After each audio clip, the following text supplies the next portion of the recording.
most common findings when I examine patients seeking revision rhinoplasty surgery is either a very poorly performed septoplasty or no septoplasty has been performed at all.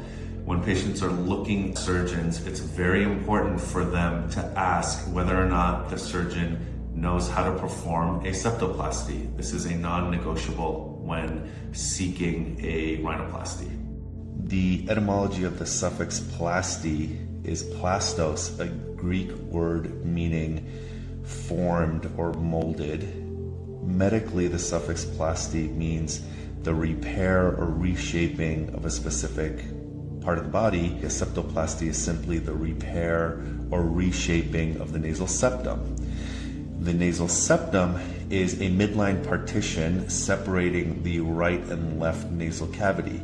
A couple of important reasons to perform a septoplasty is in instances where the septum is deviated.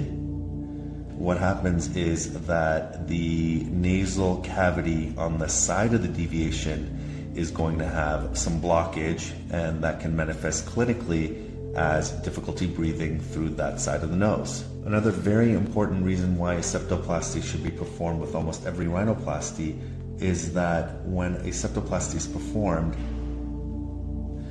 a piece of septal cartilage is harvested, and that will be used during the rhinoplasty to make important grafts that will help to reshape and stabilize the nose during rhinoplastic surgery. This was a patient of mine who presented with the chief complaint of not being able to breathe through either side of his nose. Additionally, he was bothered by how crooked the bridge of his nose was, particularly when viewed from the front. The most significant contributing factor to his crooked nose was his deviated septum. The deviated septum was also the source of his nasal obstruction. So we were able to perform a septoplasty where we corrected the nasal septum, and you can see that just that procedure alone was able to give us a nice straight dorsum.